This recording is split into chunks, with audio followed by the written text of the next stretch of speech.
Acompáñame por favor a Juan 19, 19.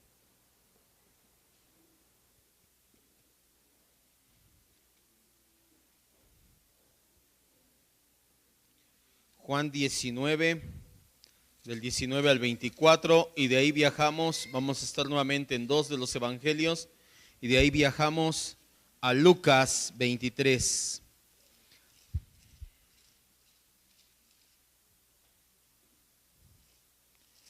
Juan 19 del 19 al 24 y Lucas 23, 26 al 33. Dice la cita de Juan 19 así: escribió también Pilato un título que puso sobre la cruz, el cual decía: Jesús Nazareno, Rey de los Judíos. Y muchos de los judíos leyeron este título porque el lugar donde Jesús fue crucificado estaba cerca de la ciudad. El título estaba escrito en hebreo, en griego y en latín. Dijeron a Pilato los principales sacerdotes de los judíos: no escribas Rey de los Judíos, mejor escribe que él dijo: soy Rey de los Judíos. Respondió Pilato: lo que he escrito, he escrito. Cuando los soldados hubieron crucificado a Jesús, tomaron sus vestidos e hicieron 4 partes, una para cada soldado. Tomaron también su túnica, la cual era sin costura, de un solo tejido de arriba abajo. Entonces dijeron entre sí: no la partamos, mejor echemos suerte sobre ella, a ver de quién será.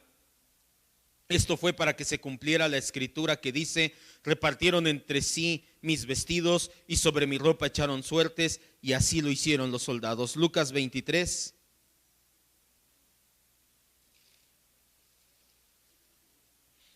Del 26 al 33.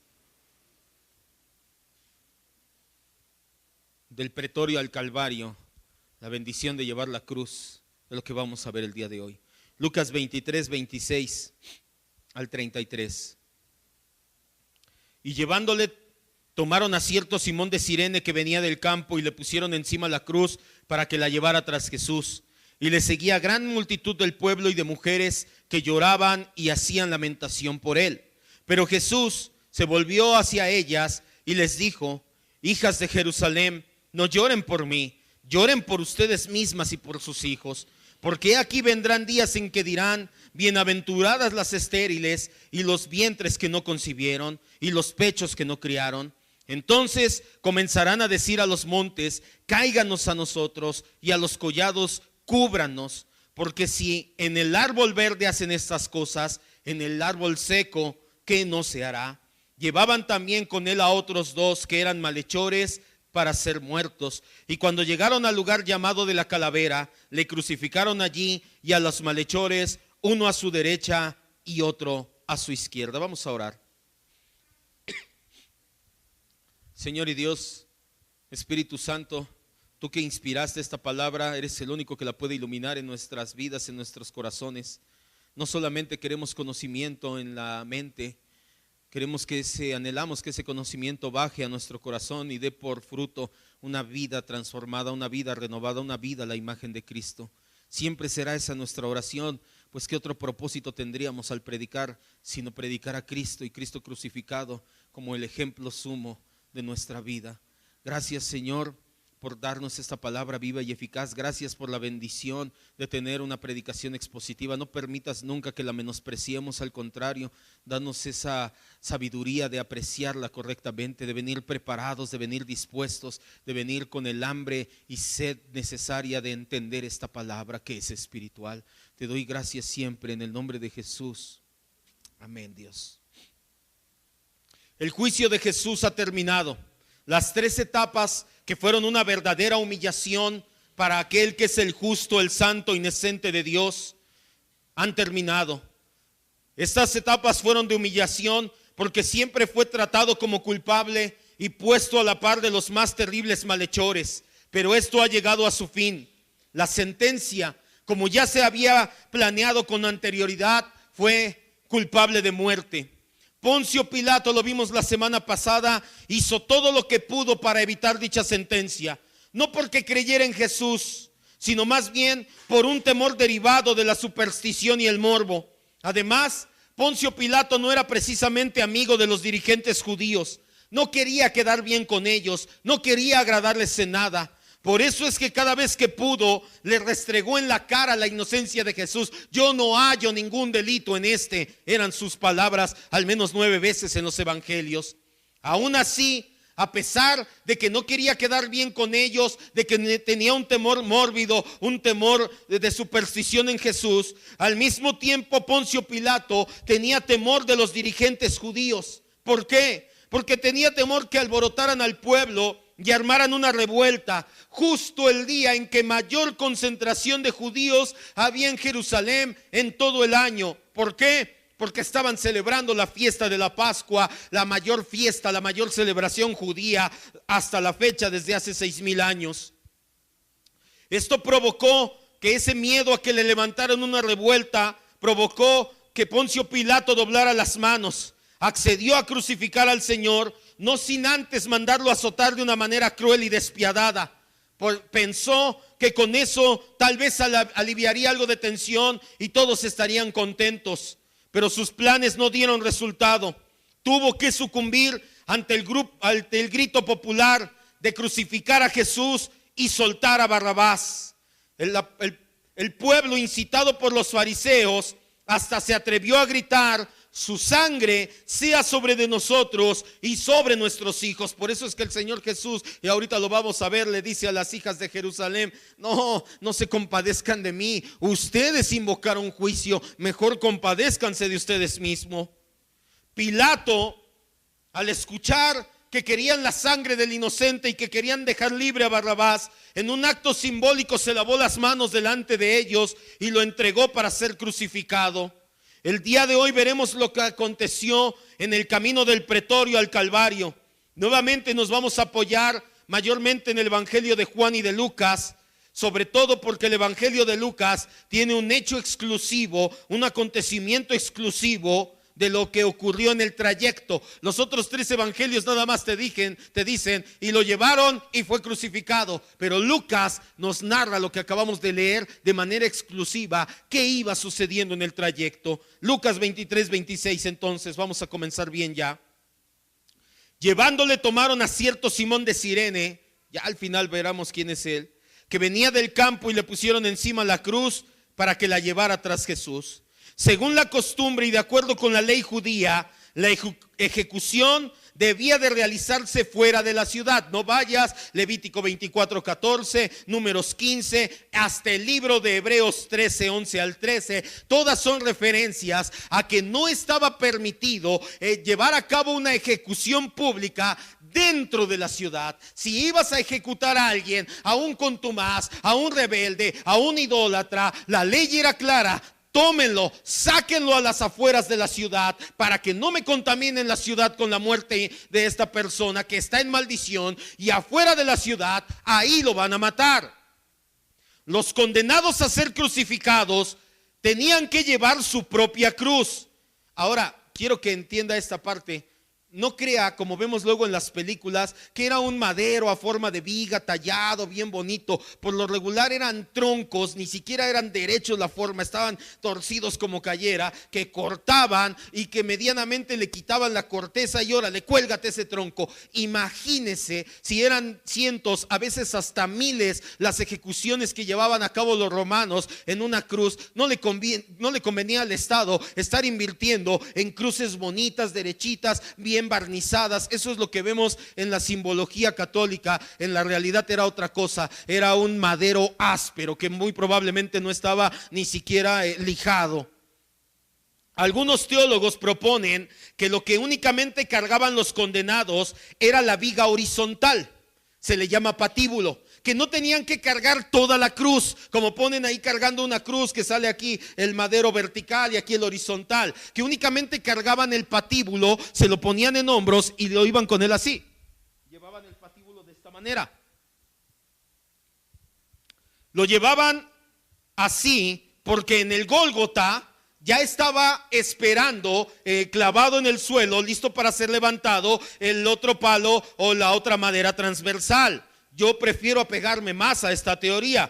Otros dicen que si era toda la cruz. No hay ningún problema si tú quieres ver toda la cruz, si has leído investigaciones, era la cruz completa o solamente era el patíbulo. Lo que sí es importante saber es que una vez en el Gólgota, Jesús fue colgado en una cruz, no solamente sobre un madero o una viga vertical. Algunos grupos sectarios, especialmente los testigos de Jehová y alguno que otro desinformado dentro del cristianismo, en pentecostalismo, dicen que solamente era un madero vertical y que quedó con las manos encimadas.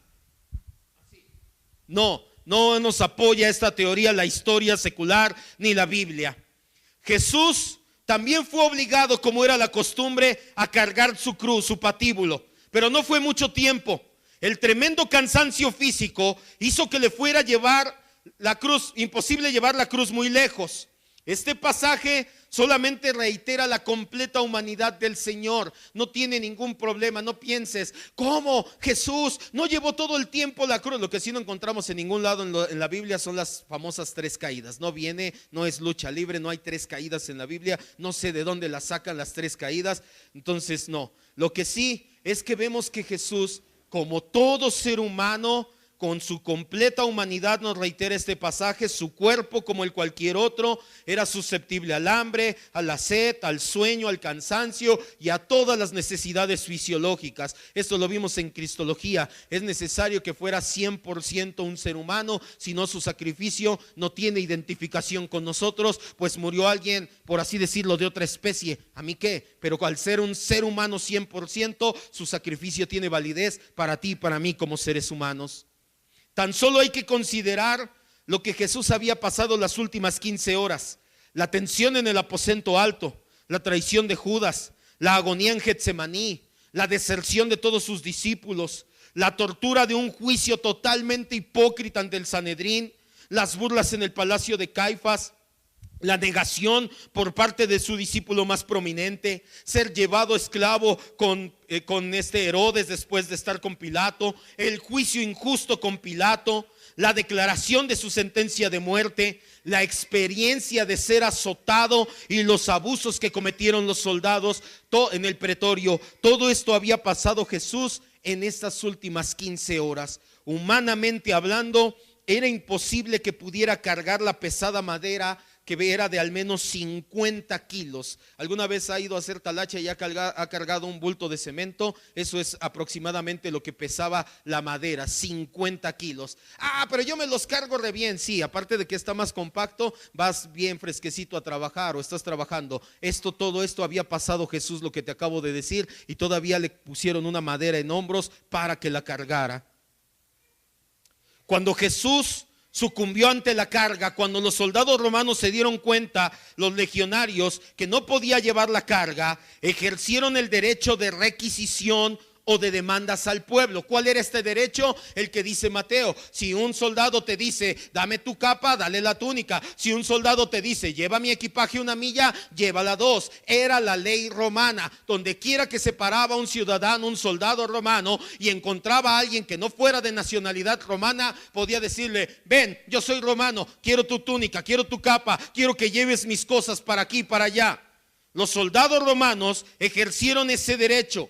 Obligaron a Simón, un cireneo o hombre de Cirene, una ciudad ubicada en una llanura a 10 millas del mar Mediterráneo, en lo que actualmente es Libia. Obligaron a Simón de Cirene a que llevara la cruz por el resto de la distancia. No nos dice cuánto fue la distancia. Había 600 o hay 650 metros aproximadamente entre el pretorio y el Gólgota. Si se cayó a los primeros 50 o 100 metros no lo sabemos. Si fue a la mitad no lo sabemos. Esto no es importante.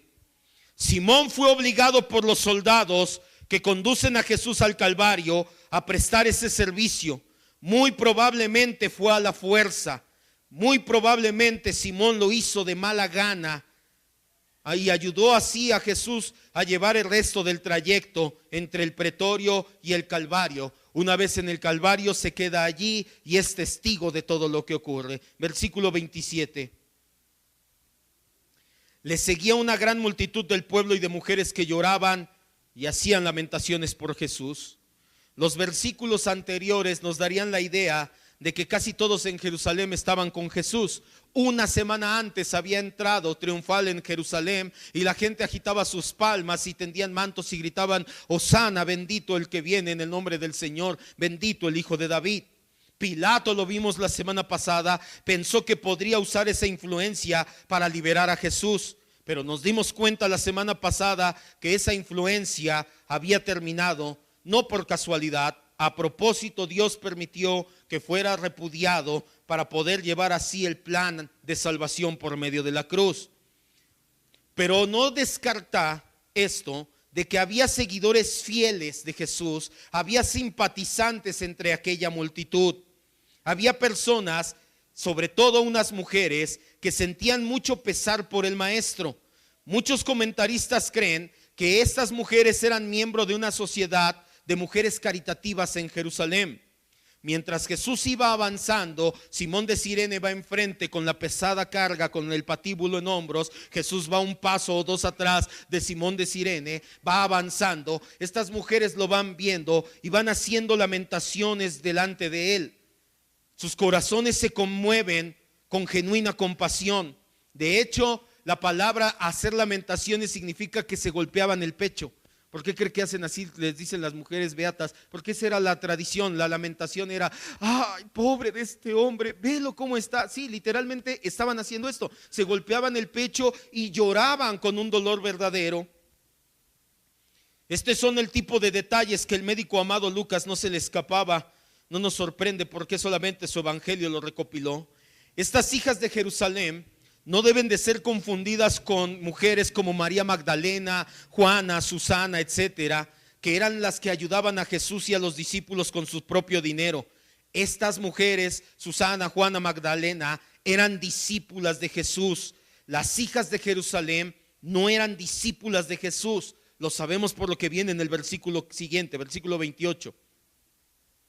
Pero Jesús, cuando vio que lloraban, que se golpeaban el pecho y que hacían lamentación por él, volteó a verlas y les dijo: hijas de Jerusalén, no lloren por mí, lloren por ustedes y por sus hijos, porque acaba de clamar a una multitud que mi sangre caiga sobre sus hijos. ¿Y qué creen? En 70 años va a pasar. Para Jesús, aunque ahora mismo está sufriendo y aunque va a sufrir durante un par de horas más los tormentos casi infernales, Jesús sabe que su futuro está asegurado. Jesús sabe que va a terminar esta agonía, que va a bajar a los infiernos y que va a subir a la diestra del Padre y va a reinar en gloria y majestad. Jesús sabe que aunque está sufriendo un momento, su futuro está asegurado. Pero el futuro de estas mujeres, si no se arrepienten, de sus hijos, si no se arrepienten, y no lo harán, no está para nada asegurado. En gran medida la población de Jerusalén que se encontraba ahí estaba formada por personas no regeneradas. Y Dios no permite que una persona no regenerada, no arrepentida, pase sin castigo. Si alguien debía estar preocupado por el futuro, eran esas mujeres, no Jesús. Por eso Jesús les dice: no lloren por mí. Yo estoy sufriendo ahorita, pero mi futuro está asegurado en gloria. Lloren por ustedes y sus hijos que se echaron la maldición de mi sangre encima y dentro de no mucho tiempo van a preferir que les caiga la tierra encima. Aunque en medio del dolor y la agonía y el sufrimiento, el Señor se da tiempo de anunciar lo que vendrá en Jerusalén en 70 años. Los sufrimientos relacionados con la caída de Jerusalén son un terrible preámbulo al sufrimiento eterno. Versículo 29. Porque aquí vendrán días en que dirán: bienaventuradas las estériles y los vientres que no concibieron y los pechos que no criaron. Tan terrible sufrimiento, Jesús les dice, se viene algo tan terrible sobre esta ciudad Jerusalén, que van a decir: ¿por qué tuve hijos?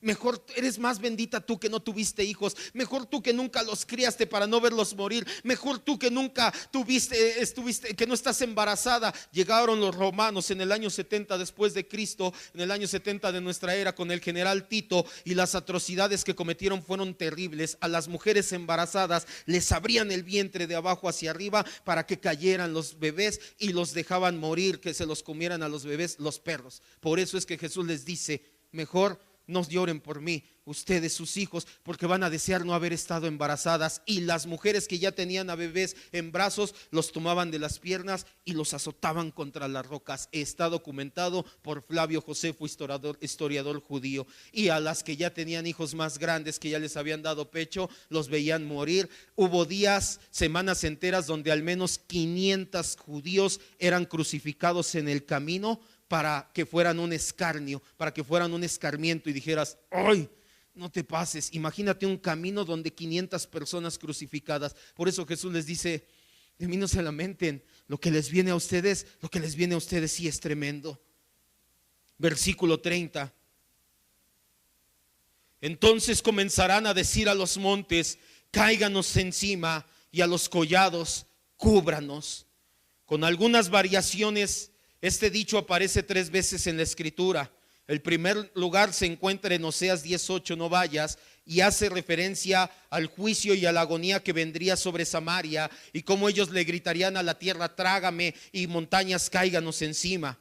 En el pasaje de Lucas, la escena, si fuera posible, es mucho más horrible. Como te decía, los escritos de Flavio Josefo nos dicen que la caída de Jerusalén en el año 70 a manos de Tito, general romano, fue espeluznante. Los atropellos cometidos fueron atroces. Seguramente muchas de las personas que estuvieron ahí dijeron que prefería que le cayera un monte encima, hubiera preferido que me cayera una piedra encima y me acabara y me escondiera, a estar viviendo lo que estoy viviendo. Lo mismo va a suceder el día final a todos aquellos que insistan en vivir una vida de pecado y no acudan a Dios por medio de Cristo en arrepentimiento. Apocalipsis 6, 16, 17. Vamos a esa cita. Deja ahí tu separador. Le pasó a los samaritanos, le pasó a los judíos, y le va a pasar a toda persona que no se arrepienta de sus pecados, vaya a la cruz de Cristo, se humille delante de Cristo y diga: soy pecador, te necesito como mi Salvador. Lo menospreciamos, creemos que Dios no existe, que Dios no nos va a dar un pago, pero la Biblia es clara. En Apocalipsis 6, 16 y 17 dice que aquellos que insistan en no arrepentirse, un día estarán delante del Cordero y van a ver su juicio en su mano y van a decir: mejor que me trague la tierra, que me caiga un monte encima. Dice el 16: y decían a los montes y a las peñas o a las piedras: caigan sobre nosotros y escóndanos sobre el trono y de la ira del Cordero, porque el gran día de su ira ha llegado. ¿Quién puede sostenerse en pie? No es para que tengas miedo. Nosotros, los que somos redimidos por la sangre del Cordero, no tenemos temor de esto. Este no aplica para nosotros. ¿Cuántos dicen gracias, Cristo? Pero aquellos que no se arrepientan, el día que estén delante de la ira, del trono de la ira, ya no va a ser el trono de gracia, va a ser el trono de la ira de Dios. Le van a pedir a una piedra: cáeme encima y acábame. El Señor Jesús continúa, versículo 31, con su lamento a las hijas de Jerusalén, y les dice: porque si en el árbol verde hacen estas cosas, en el seco, ¿qué no se hará? Jesús hace uso de un proverbio común. Está trazando un contraste entre la leña verde. ¿Qué es leña verde? Una leña que recién se acaba de cortar, el árbol todavía estaba en pie, entonces todavía está húmedo, todavía tiene algo de líquido, de savia, de humedad dentro de esa madera. Y la leña seca, que ya lleva días o semanas cortada del árbol, ya se secó esa humedad y arde más fácilmente. Jesús dice que la madera seca arde y se consume rápidamente. Pero cuando la madera aún está verde y humea, no ocurre así. ¿Qué pasa? ¿Ha aprendido alguna vez alguna fogata o alguna vez ha hecho carne asada y echas leña verde? ¿Qué pasa? Sale un humaderal. No sale fuego, no sale la llama, sale mucho humo, nada más hace humo. Y Jesús les dice: si de mí, la leña verde, Él se compara, yo que soy leña verde, me hicieron esto, ustedes que son leña seca, imagínense cómo van a ser tratados, cómo no arderán. No es necesario un manual de usos y costumbres bíblicas o hebreas para entender este refrán. Es muy claro y es universal. La madera verde representa a Jesús. La madera seca representa a todos que son sus enemigos, en específico en ese momento a los judíos que no se han arrepentido. Si Dios no escatimó a su propio Hijo Jesús y cayó completamente el juicio divino sobre de él, ¿qué se espera a aquellos que no tengan la gracia de Dios, que no tengan nada que amortigue el juicio y la severidad de Dios sobre de ellos, que la incredulidad y la desobediencia sigue? Si a Jesús lo trató así, ¿qué se espera a aquellas personas? Que ya no habrá nada entre ellos y la ira de Dios. Es una explicación lógica y está en armonía con todo el contexto. Versículos 32 y 33. Llevaba también con él a otros dos que eran malhechores para ser muertos. Y cuando llegaron al lugar llamado de la Calavera, le crucificaron allí, y a los malhechores o ladrones, uno a su izquierda, uno a la derecha y otro a la izquierda. La palabra griega para calavera es cranion, de ahí viene nuestra palabra en castellano cráneo. En la Vulgata latina, la versión de Jerónimo específicamente, él tradujo cranion como calvaria, y de ahí se tradujo Calvario, que es la palabra que nosotros mejor conocemos. La mayoría coinciden en que se nombró así el lugar, Gólgota, Cranion o Calavera o Calvario, porque en ese lugar había muchas protuberancias rocosas, no era un llano, había muchas rocas, y había una en específico más grande que tenía una forma de cráneo. Por eso es que le llamaban Gólgota, Cráneo, Calavera a ese lugar.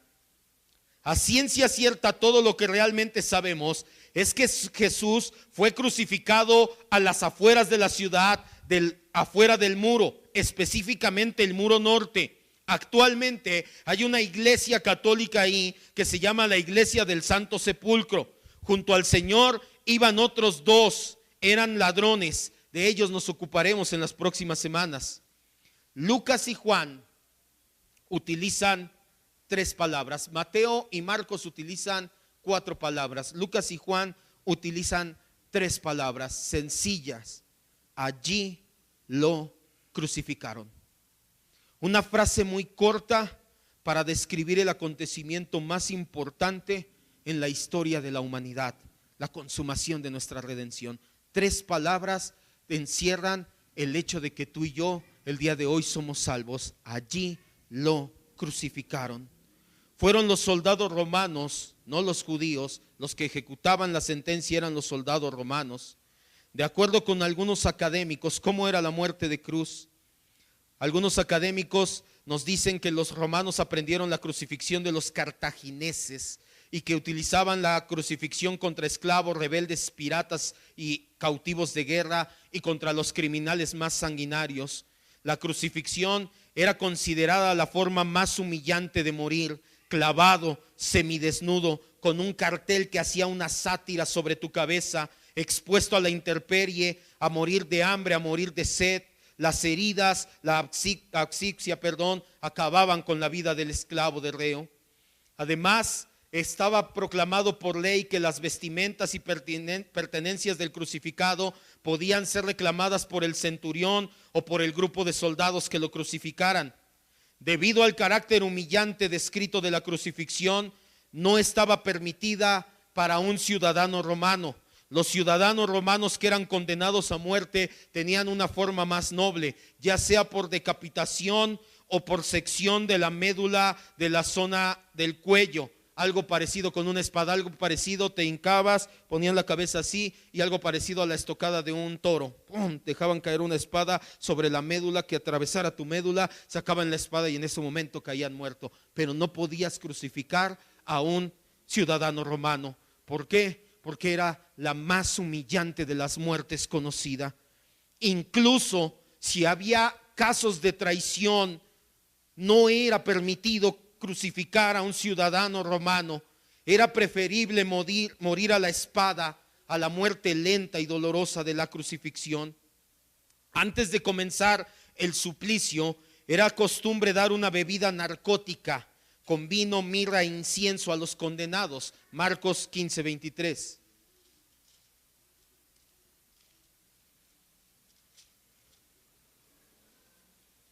Era una manera de aliviar el dolor. Ya sabían los soldados que lo que iba a pasar el condenado era tremendo. Entonces les daban una bebida narcótica, un sedante, no muy fuerte, pero lo suficiente para que no sintieran todos los horrores de la cruz. A Jesús se lo quisieron dar, pero Jesús dijo, no. Marcos 15:23.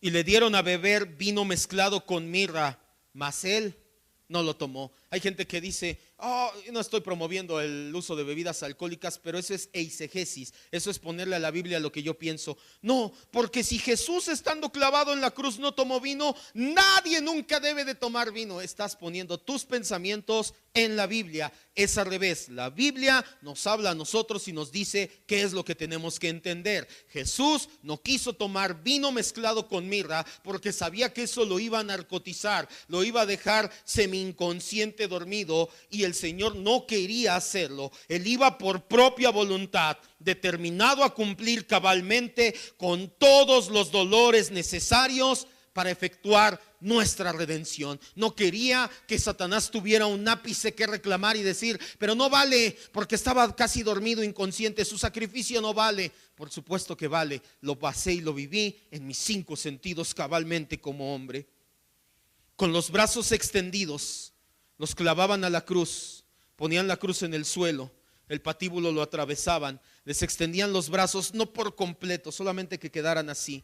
Para los romanos, la mano comienza desde la muñeca hasta la punta de los dedos. No atravesaban la palma porque se hubiera desgarrado, el peso hubiera desgarrado a las personas. Los atravesaban sobre de las muñecas y sobre de los empeines. Los clavos medían en su cabeza de diámetro 1 centímetro y de 13 a 18 centímetros de largo. No eran clavos como de esos que vemos en las ferreterías. ¿Conoce las alcayatas? ¿Alguna vez ha visto una alcayata? Era más o menos con eso, con lo que atravesaban a todos los que eran sentenciados. ¿Por qué sabemos que Jesús murió así? Porque está documentado históricamente cómo eran las muertes por crucifixión. Estos clavos penetraban y causaban tremendas descargas de dolor en ambos brazos. El empalamiento de varios ligamentos provocaba contracciones. Era obvio que al meter aquí iban a pasar y a jalar los ligamentos, y lo que hacían eran estos espasmos todos los que estaban crucificados. Los pies eran fijados al frente sobre un madero, no tenía un pie sobre de otro, eran los pies juntos uno sobre de otro y atravesar el empeine, cada empeine con un clavo por en medio. Los padecimientos físicos eran violentos en órganos tan sensibles y delicados como manos y pies, y se hacían más intensos porque así con los manos y pies atravesados tenías que sostenerte sobre tu propio peso para no caerte. Imagínate las manos y los pies atravesados por los clavos y tenías que quedarte quieto para que tu propio peso no te tirara y te cayeras. Por la intensa fiebre, la inmovilidad era tremenda. Les daba fiebre por la deshidratación, las convulsiones, los espasmos, las moscas que la sangre y las llagas atraían. Por eso es que la muerte de cruz era un tormento y era vergonzoso. Al momento de estar clavado en vertical en la cruz, los brazos se iban estirando cada vez más. El mismo dolor contraía y contraía, estiraba hasta que definitivamente los hombros terminaban dislocados por la fuerza de gravedad del peso hacia abajo. Salmo 22:14. Estar clavado en una cruz es la muerte más horrible que conoce el ser humano, que inventó el ser humano. Salmo 22:14. Se dislocaban los hombros por el mismo peso, la fuerza de gravedad. Tus manos no las podías jalar hacia acá, quedaban fijas y la fuerza de gravedad jalaba tu cuerpo. Entonces lo que pasaba es que se rompe por el lado más débil, que eran la coyuntura de los hombros, y quedaban dislocados ambos hombros. Esto estaba profetizado. Salmo 22:14.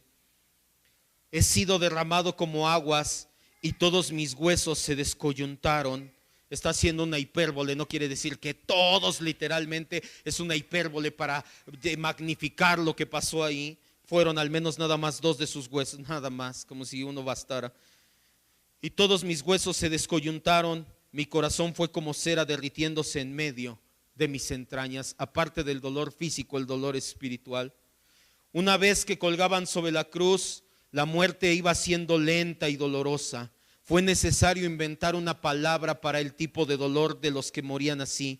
La palabra es excruciante. Los soldados romanos se dieron cuenta que el dolor era tal que nunca lo habían visto, que inventaron la palabra para el dolor de cruz, y es excruciante. La muerte era agonía por asfixia. Era el principal efecto de la crucifixión. Era lo que querían lograr los romanos con la crucifixión. Una vez que estás colgando y que se viene tu cuerpo así, tus pulmones se empiezan a apretar, y cada vez que se levantan a tomar aire, los clavos en las manos y en los pies dan descargas de dolor. Entonces dices, no, mejor me quedo abajo. Pero estando abajo ya no puedes meter aire. Entonces tenían que subir, agarrar una bocanada de aire, y nuevamente dolor en todo el cuerpo. Para acelerar este proceso es que pasaban con un bat, o estilo bat, no había bats en ese entonces, con un palo, y les rompían las espinillas. Entonces ahora sí, ya no tenías manera de enderezarte, y en pocos minutos se quedaban sin aire y morían las personas así. A nuestro Señor Jesucristo sabemos que no le rompieron las piernas, pero sí sabemos que aguantó esa agonía 3 horas.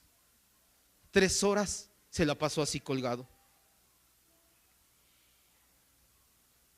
Bien se ha escrito una persona que dijo: ser crucificado es morir 1000 veces. Sin embargo, en el caso de Jesús, el énfasis no debemos de ponerlo en la tortura física. Se ha dicho que solamente los condenados en el infierno sabrán cuánto sufrió Jesús cuando estaba muriendo en esa cruz. En un sentido esto es cierto, porque ellos también van a sufrir la muerte eterna. Solamente aquellos que un día estén en el infierno van a entender lo que pasó Jesús en esa cruz. Pero el sufrimiento de Jesús fue más allá, porque Jesús, antes de estar en esa cruz, antes de encarnarse como ser humano, vivió en gloria al lado de la majestad del Padre. Vivió en gloria y majestad, y se deshizo de esa gloria y majestad. Vivió como ser humano, y aún recordando esa gloria y majestad, murió colgado en una cruz. Aquellos que sean condenados al infierno van a saber lo que sufrió físicamente, pero jamás van a entender cómo fue que sufrió espiritualmente en agonía. Fue una gran injusticia que Jesús fuera crucificado entre 2 delincuentes. Lo trataron como si él mismo fuera un delincuente. Pero si lo vemos a la luz de la providencia divina, también fue una manera de honrar el ministerio de Jesús. Jesús mismo dijo: vine a buscar lo que se había perdido, a aquellos publicanos, pecadores, prostitutas. Fue una manera de honrar su ministerio y decir: miren, en medio de esos que está muriendo, son esas las personas que vino a rescatar Jesús.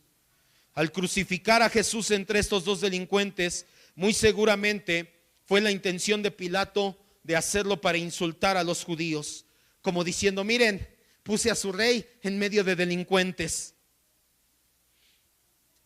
Como quiera que haya sido, una cosa es segura: se cumplió la profecía de Isaías 53:12. Isaías 53:12, vaya. Estas son las profecías mesiánicas de las que estamos hablando los días miércoles. Acá quedó.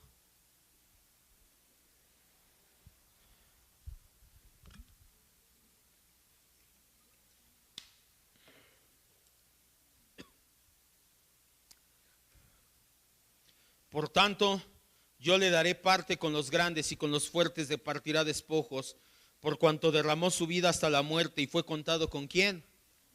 Hablando acerca de la manera en que murió, contado 1, 2, 3 pecadores, crucifícalos. No es cierto, solamente 2 eran pecadores, pero aún así lo contaron como un pecador más. Se cumplió una profecía mesiánica más, y de forma gloriosa. Sigamos el relato, pero ahora en el Evangelio de Juan, Juan 19:19.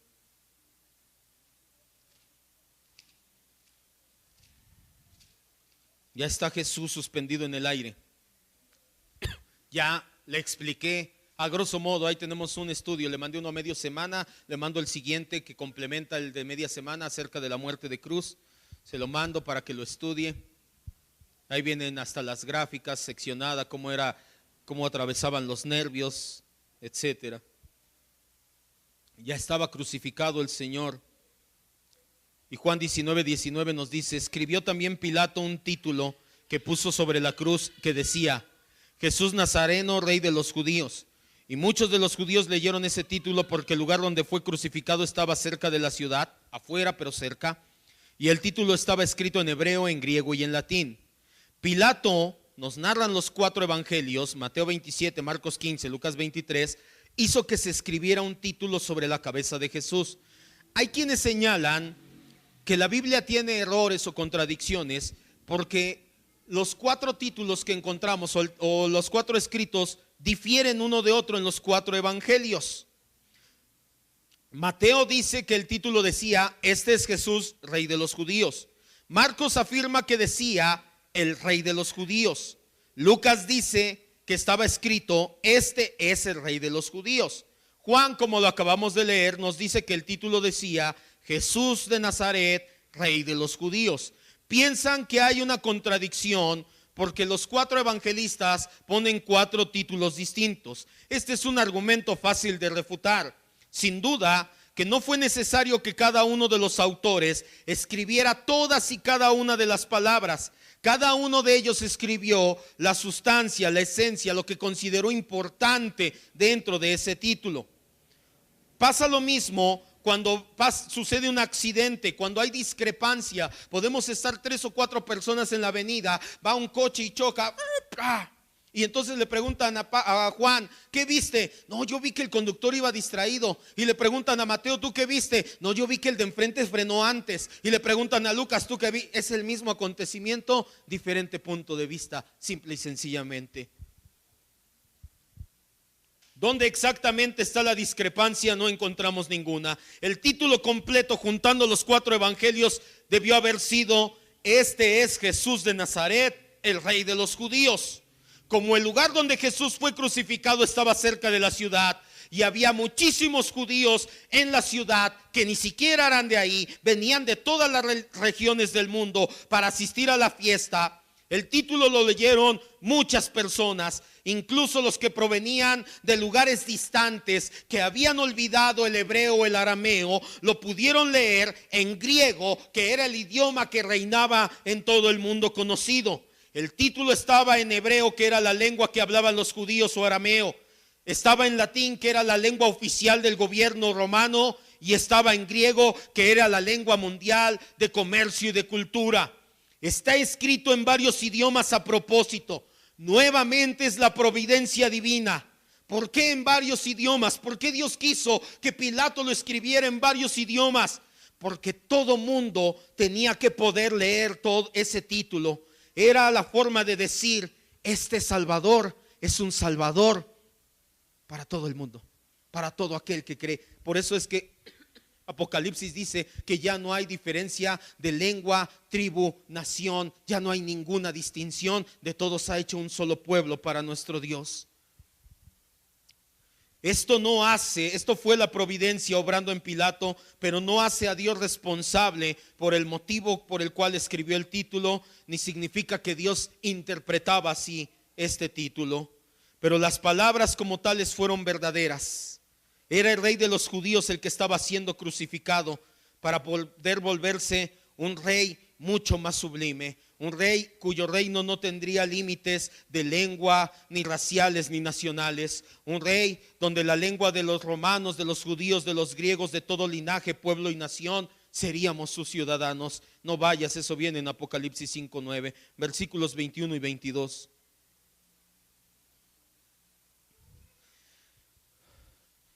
Dijeron a Pilato los principales sacerdotes de los judíos: no escriba rey de los judíos, mejor escribe: él dijo, soy rey de los judíos.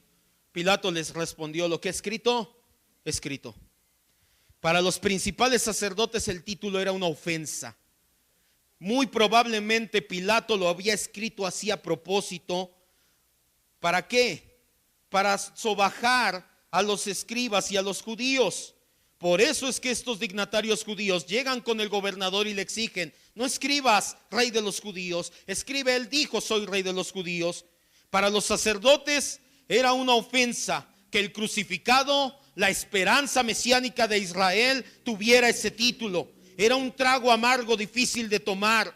Sobre todo se hizo más amargo cuando ellos cargaron esa maldición. No se la pasaron diciéndole a Pilato una y otra vez: se hizo rey, se hizo rey, se hizo rey. Ah, se hizo rey, pues vamos a ponerle un título que diga: este es el rey. Y cuando vieron el título, todavía más amargo se hizo el trago. Pilato no cambió el título. A toda costa, guarda lo que le habían dicho, guarda ese título. Pilato ya había cedido en cuanto a crucificar a Jesús. Esta vez no iba a ceder, no quiso ceder. Todavía estaba lleno de ira por la derrota que le habían infligido los sacerdotes. Por lo menos se quería apuntar esta pequeña victoria. Sus palabras: lo que he escrito, escrito está, parece que fueron un eco de lo que se dictó allá en el cielo, como si Dios estuviera, o Él estuviera haciendo un eco a las palabras del Señor, de nuestro Dios. Lo que escribí desde la eternidad se queda escrito, y así va a suceder.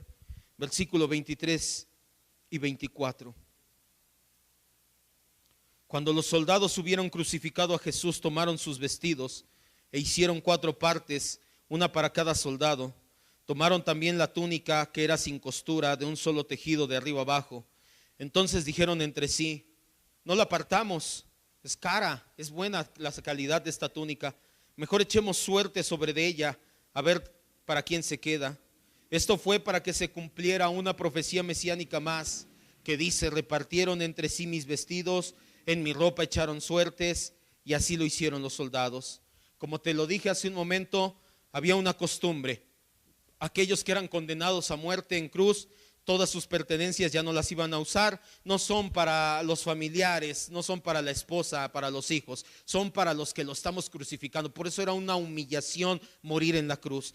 Las pertenencias son para los que ejecutan la sentencia.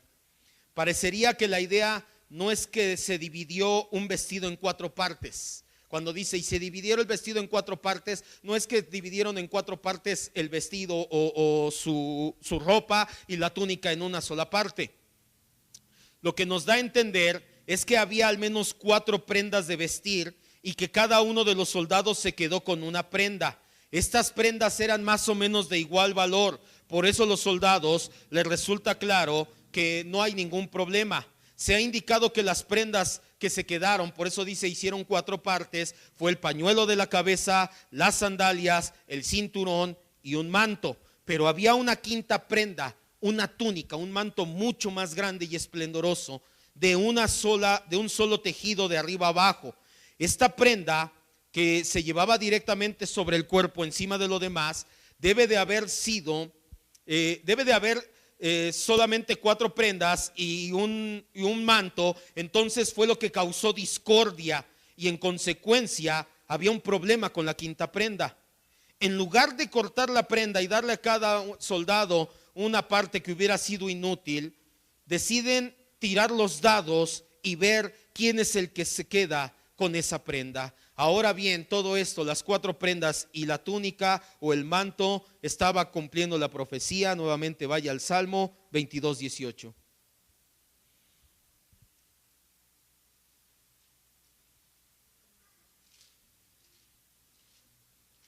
Salmo 22:18.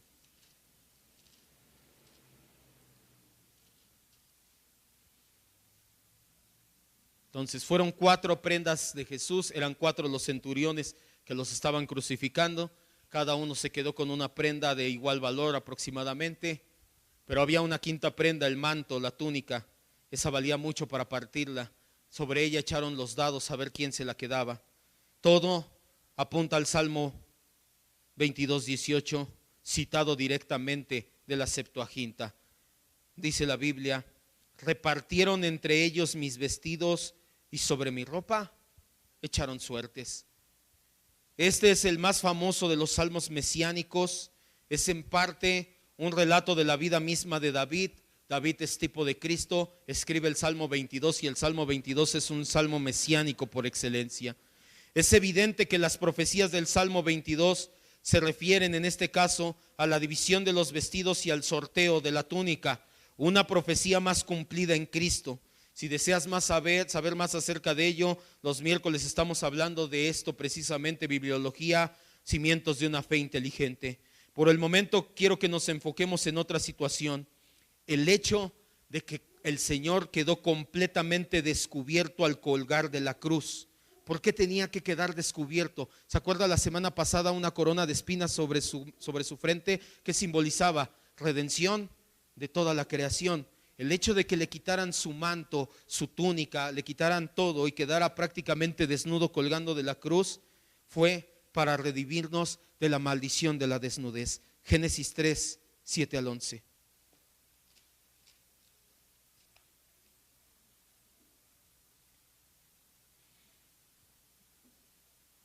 No fue casualidad, obviamente, nada, y menos en la historia de la redención es casualidad. Las probabilidades inconmensurables, eso búsquelo en bibliología. Lo que nos interesa ahorita es lo que tiene que ver con la redención. ¿Por qué quedó descubierto al colgar de la cruz? Porque llevó por nosotros la maldición de la desnudez para librarnos de ella. Génesis 3 del 7 al 11. Entonces, cuando comieron del fruto, fueron abiertos los ojos de Adán y Eva y conocieron que estaban ¿qué? Entonces cosieron hojas de higuera, quisieron por sus propios medios cubrir esa desnudez, pero no pudieron. Dice, y oyeron la voz del Señor que se paseaba en el huerto al aire del día, y el hombre y su mujer se escondieron de la presencia de Dios entre los árboles del huerto. Mas el Señor llamó a Adán y le dijo, ¿dónde estás tú? Y le respondió, escuché tu voz en el huerto y tuve miedo, porque descubrí que estaba desnudo y me escondí. Y Dios le dijo, ¿quién te enseñó que estabas desnudo? Ya esta es pregunta retórica, Dios ya lo sabía obviamente. ¿Quién te dio a comer? ¿Comiste del árbol que te dije que no comieras? Ahí mismo, versículo 21. Esta parte es importante, la desnudez, queda al descubierto la desnudez de la pecaminosidad humana. Si no, Dios no le hubiera dado estas túnicas a Adán y Eva. Versículo 21. Y el Señor hizo al hombre y a su mujer túnicas de pieles. ¿Y qué hizo? Les quitó su desnudez. Te acabas de dar cuenta que delante de mí eres polvo, eres pecado, eres nada. Estás descubierto delante de mí. Delante de mí no puedes estar así. Tus intentos con hojas de higuera no valen nada. Soy yo el que va a proveer la manera. Ahorita es un tipo. Solamente te pongo la piel de un animal. Va a ser necesario un sacrificio. Esos animales no los desolló vivos. Tuvo que haber cortado y tirado su sangre, que es un tipo de lo que pasó en la cruz del Calvario para revestirnos. El Señor Jesucristo queda desnudo en el aire, en la cruz. Todo aquel que es colgado en una cruz es maldito, dice la Escritura. Llevó la maldición de la creación y llevó la maldición de nuestra desnudez. De ahora en adelante podemos presentarnos delante de Dios ya no desnudos, ya no se ve nuestro pecado, ahora revestidos de Cristo, porque Cristo llevó nuestra maldición en esa cruz. Segunda de Corintios 5, Gálatas 3:27, Apocalipsis 19, 7 y 8. Todas estas citas, y vamos a ellas. Segunda de Corintios 5 del 1 al 4. No fue casualidad que desnudaran a Jesús y que echaran suerte sobre sus ropas y que colgara de un madero, que es maldición, semidesnudo. Estaba llevando nuestra maldición, nuestra desnudez, nuestro pecado. Y ahora sí podemos presentarnos, porque ahora estamos recubiertos de Cristo. Segunda de Corintios 5 del 1 al 4, Pablo dice, porque sabemos que si nuestra morada terrestre es el tabernáculo, hablando de nuestro cuerpo, sabemos que si el cuerpo humano se deshace, tenemos un edificio, una casa no hecha de manos eternas en los cielos. O sea, no nada más hay esto, hay eternidad, dice Pablo. Y por esto también gemimos deseando ser, ¿qué dice? De aquella habitación celestial, pues así seremos hallados vestidos y no ¿qué? Está diciendo Pablo, lo que viene después en nuestra redención que efectuó Cristo es mejor que esta carne que es desnuda en pecado. Porque asimismo los que estamos en esta carne, en este tabernáculo, gemimos con angustia, porque no quisiéramos ser desnudados, sino revestidos, para que lo mortal sea absorbido por la vida. Lo que hizo Jesús al pender desnudo de la cruz nos ha dado vida delante de Dios. Gálatas 3:27.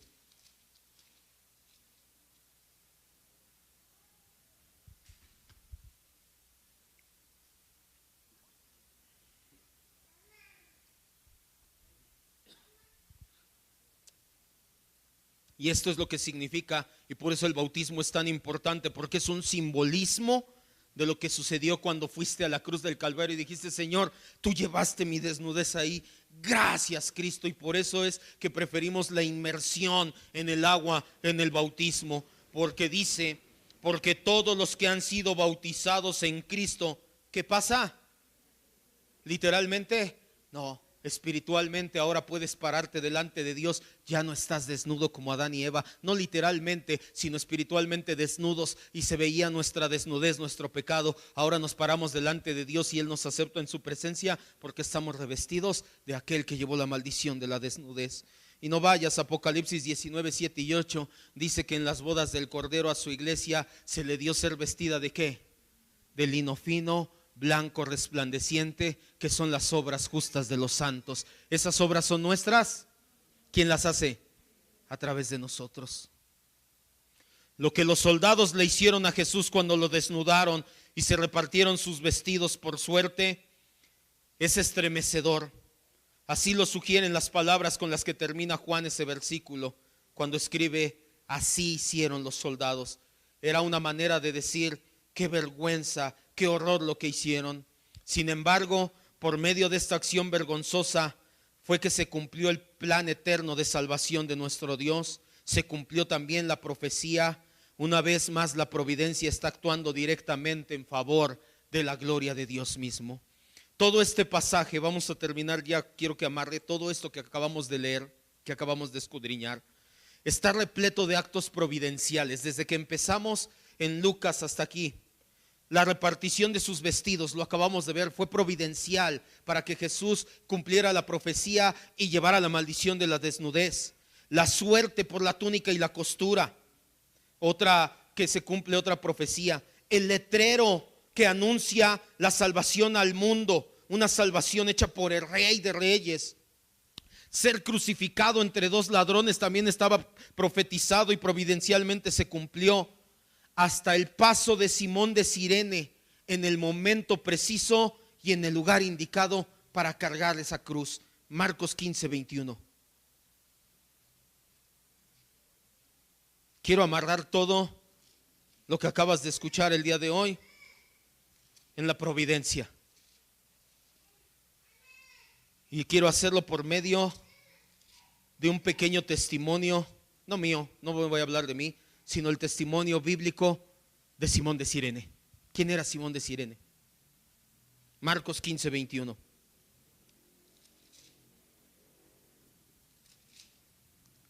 Dice: y obligaron a uno que pasaba, Simón de Cirene. ¿Qué dice que eras? ¿Quién era Simón de Cirene? ¿Padre de quién y de quién? El Evangelio de Marcos fue escrito originalmente para un público de origen romano. Está igual documentado. Cuando Pedro dice: Marcos, hijo mío, ven, ya estoy grande, ya estoy viejo, ya no me es tan fácil ir y venir a Roma, y mucho menos predicarles a tantos. Escribe lo que vi de Jesús. Pasó esto y esto y esto y esto. Es más, Marcos de Cirene, el papá de Alejandro y de Rufo. ¿Por qué te digo esto?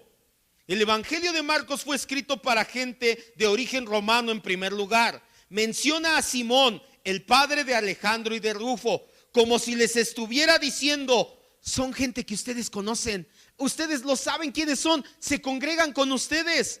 Romanos 16, 13.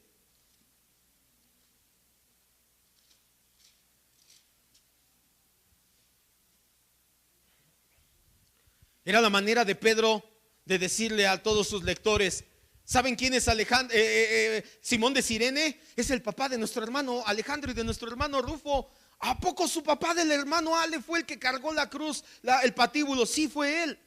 Romanos 16, 13 dice: saluda a quién. Ojo, escogido en el Señor, y a su madre. ¿Y qué dice? Y mía también. Evidentemente la mamá de Rufo, que era la esposa de Simón, había brindado algún servicio maternal a Pablo. Lo había tratado como un hijo. Pablo, hijo, déjame aquí tu ropa, yo te la lavo. Ven, vamos a comer, Pablo, hijo mío. Por eso es que Pablo dice: ahí está Rufo, y su mamá es como si fuera mi mamá, me trata como si yo fuera hijo de ella.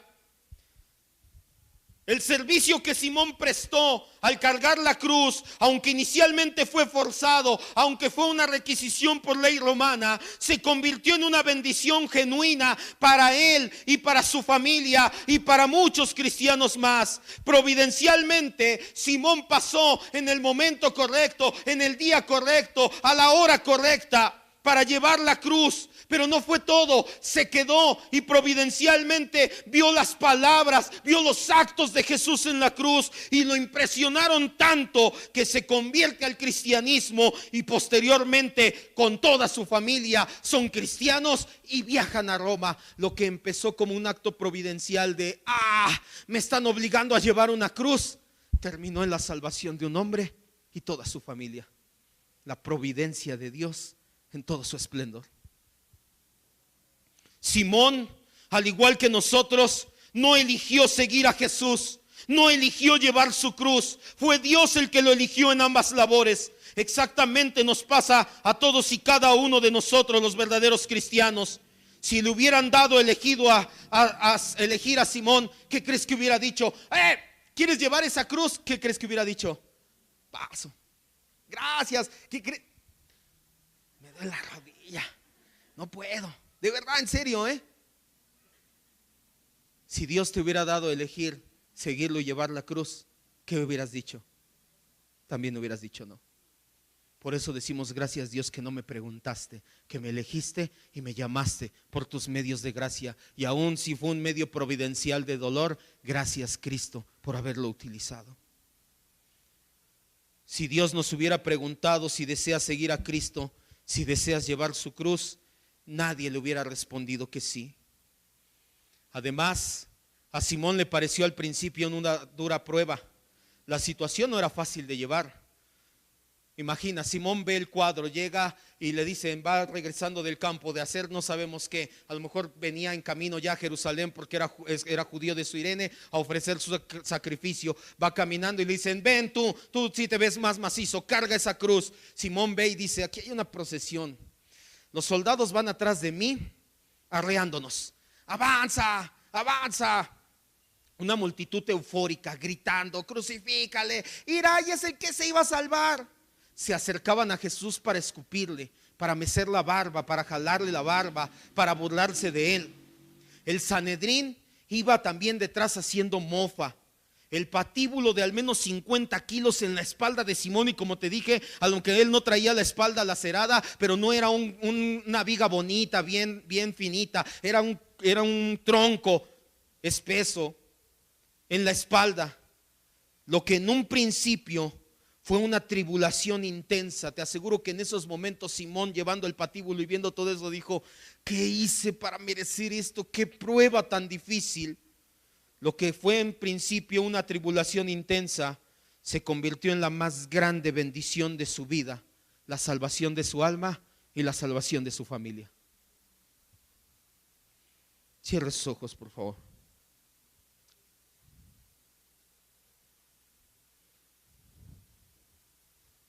Por eso es que un cristiano verdadero no se queja de las duras pruebas que el Señor en su providencia le permite pasar. Un cristiano verdadero se goza en las pruebas. Pablo les escribió a los corintios y les dijo que esas tribulaciones pasajeras solamente crean un mayor peso de gloria en nuestras vidas. Cuando pasamos esas pruebas por medio de la providencia divina, el verdadero cristiano se goza y dice, gracias Dios, no sé a dónde me llevas específicamente, pero generalmente sé que me llevas a ser más como Cristo. A Simón de Cirene le pasó. En medio de la prueba y del dolor, de la angustia de llevar un pesado palo de 50 kilos, raspándole la espalda, los soldados arreándolo, la gente burlándose, viendo cómo hacían un escarnio en esta situación.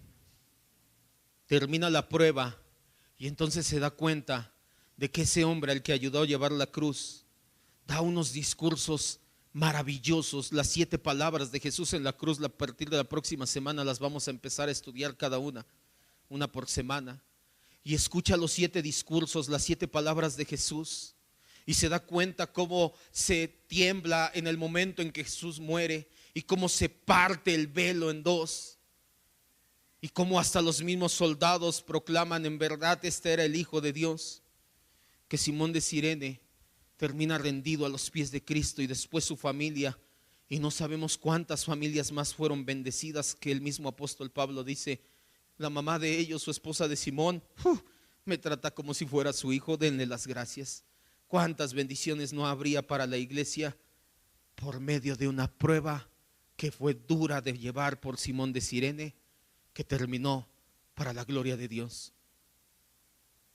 Cuando tú y yo pasamos por pruebas, por tribulaciones, por angustias, los verdaderos cristianos nos gozamos. No es que nos reímos como locos, no estamos tontos, no estamos locos, por supuesto que nos duele. Simón no se iba riendo y diciendo, péguenos más, escúpanos más, es todo lo que pueden, claro que no. Al igual un cristiano, no es que estemos riendo, pero tenemos nuestra mirada fija en aquel que colgó de una cruz, que llevó nuestra desnudez, y gracias a ello tenemos acceso directo al trono de la gracia para alcanzar el oportuno socorro. Muchas de las veces la prueba, la tribulación viene porque has descuidado tu relación íntima y diaria con el Señor, y es la manera en que el Señor te grita, hijo mío, ven, aquí estoy. Ni siquiera es porque hiciste algo malo, ni siquiera es porque antropocéntricamente te quita algo bueno para darte algo mejor. No, no, no, no, no, no. Simple y sencillamente es la manera en que Dios te está diciendo, hijo, vamos a tener comunión como la tuvimos hace tiempo tú y yo. Aquí te estoy esperando. Pero Señor, mi desnudez, no te preocupes, estás revestido de Cristo. Nada te impide llegar al trono de la gracia. Así con tus ojos cerrados, dile, Señor Jesús, te damos gracias por haber llevado nuestra desnudez en la cruz. El justo por los injustos, el santo por los pecadores. Gracias, Señor, porque no solamente redimiste la creación por medio de esas espinas clavadas en tu frente, nos redimiste de la maldición de la desnudez, no podernos presentar delante del trono de Dios, pues la desnudez de nuestro pecado nos haría morir en ese momento. Ya no más. Ahora estamos revestidos de Cristo, y cuando providencialmente sucede algo que nos es contrario, cuando pasamos una prueba o tribulación, te rogamos que como Simón de Cirene, Señor, sea para tu gloria, que seas tú altamente glorificado, que sea Cristo formado en nosotros, que como Pablo podamos decir, estas tribulaciones presentes del tiempo presente son pasajeras y solamente están creando en mí un mayor peso de gloria. Vaya, me están haciendo más y más a la imagen de mi Señor Jesucristo. Me estoy pareciendo más a Cristo. Estoy aprendiendo a perdonar como Cristo. Estoy aprendiendo a amar como Cristo. Estoy aprendiendo a vivir como Cristo. Estoy aprendiendo a ser como Cristo por medio de esta prueba. Gracias por la prueba, Señor. Gracias, estoy aprendiendo a depender de ti. Estoy aprendiendo más y más de ti, Señor. Te damos gracias, Señor.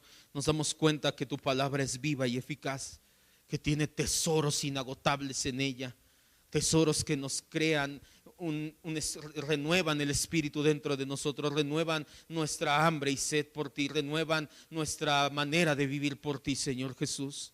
Te damos gracias y te ruego, Señor, que esta palabra que acabamos de escuchar no se quede solamente en la mente, creyendo que tenemos más conocimiento, mucho menos alardear de él, sino que baje a nuestro corazón, y que ahora que estamos revestidos de Cristo, entremos ante el trono de la gracia a recibir el oportuno